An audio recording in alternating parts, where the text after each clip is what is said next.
Hi friends, ನೋಡಿ ನಾನಿವತ್ತು masala oats ಮಾಡ್ತಾಯಿದ್ದೀನಿ. ಗೋಡಂಬಿ, ಬಾದಾಮಿ, ಬಟಾಣಿ, ಈರುಳ್ಳಿ, ಪುದೀನ ಸೊಪ್ಪು, ಉಪ್ಪು ಮತ್ತು ಸಾಂಬಾರು ಪುಡಿ ಹಾಗೂ ಒಂದೆರಡು ಸ್ಪೂನು ಓಟ್ಸ್ ತೊಗೊಂಡಿದ್ದೀನಿ. ಓಟ್ಸು ಸ್ವಲ್ಪ ಕಡಿಮೆ ತೊಗೊಂಡ್ರು ಪರವಾಗಿಲ್ಲ, ಅದು ಹೆವಿಯಾಗಿರುತ್ತೆ, ಜಾಸ್ತಿ ತಿನ್ನೋಕ್ಕಾಗಲ್ಲ. ಹಾಗಾಗಿ ಸ್ವಲ್ಪನೇ ತೊಗೊಂಡಿದ್ದೀನಿ. ಬಾಣಲೆ ಬಿಸಿ ಆಗಿದೆ ನೋಡಿ, ಒಂದು ಸ್ಪೂನ್ ಮಾತ್ರ ಎಣ್ಣೆ ಹಾಕ್ತೀನಿ.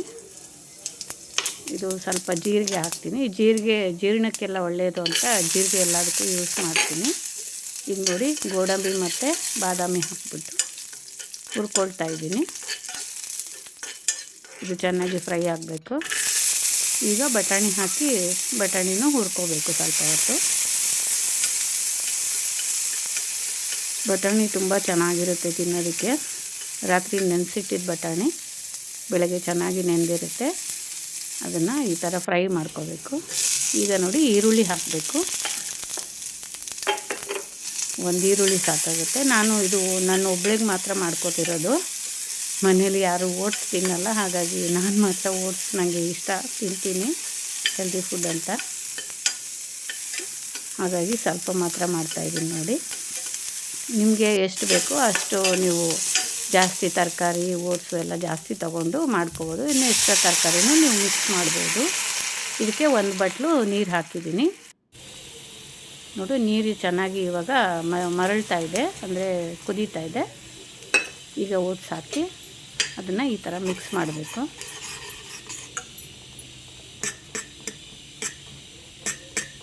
ಈ ಥರ ಚೆನ್ನಾಗಿ ಮಿಕ್ಸ್ ಆದಮೇಲೆ ಅದನ್ನು ಹಾಗೆ ಬಾಯ್ಲ್ ಆಗೋದಕ್ಕೆ ಬಿಡಬೇಕು. ಅದು ಚೆನ್ನಾಗಿ ಬಾಯ್ಲ್ ಆಗಬೇಕು ಅಂದರೆ ಉರಿ ಸ್ವಲ್ಪ ಸಣ್ಣ ಇಟ್ಟಿರಬೇಕು. ಸಣ್ಣ ಉರಿಲಿ ಚೆನ್ನಾಗಿ ಬಾಯ್ಲ್ ಆಗುತ್ತೆ ನೋಡಿ. ಸ್ವಲ್ಪ ಉಪ್ಪು ಹಾಕೋತಾ ಇದ್ದೀನಿ. ಉಪ್ಪು ನಿಮಗೆ ಎಷ್ಟು ಬೇಕಷ್ಟು ಹಾಕೋಬೋದು. ಇದು ಸಾಂಬಾರು ಪುಡಿ. ಸಾಂಬಾರು ಪುಡಿ ಹಾಕೋದ್ರಿಂದ ಒಂಥರ ಘಮ ಘಮ ಅಂತ ಚೆನ್ನಾಗಿ ಒಂದು ಅರೋಮ ಇರುತ್ತೆ. ಸಪ್ಪೆ ತಿನ್ನೋಕ್ಕಾಗಲ್ಲ, ಹಾಗಾಗಿ ಸ್ವಲ್ಪ ಸಾಂಬಾರು ಪುಡಿ ಹಾಕೋತಾ ಇದ್ದೀನಿ. ಸ್ಪೈಸಿಯಾಗಿರುತ್ತೆ ನೋಡಿ. ಇದು ಕುದೀತಾ ಇದೆ. ಈಗ ಸ್ವಲ್ಪ ಮುಚ್ಚಳ ಮುಚ್ಚಿಟ್ಟು ಸಣ್ಣ ಉರಿಲಿ ಒಂದು 3 ನಿಮಿಷ ಹಾಗೆ ಕುದಿಯೋದಕ್ಕೆ ಬಿಡಬೇಕು. ಮೊದಲೇ ಬೆಂದಿರುತ್ತಲ್ಲ, ಹಾಗಾಗಿ ಚೆನ್ನಾಗಿ ಈಗ ಬೆಂದಿರುತ್ತೆ. ಇನ್ನು ನೋಡಿ ಈಗ ಆಗಿದೆ. ಈಗ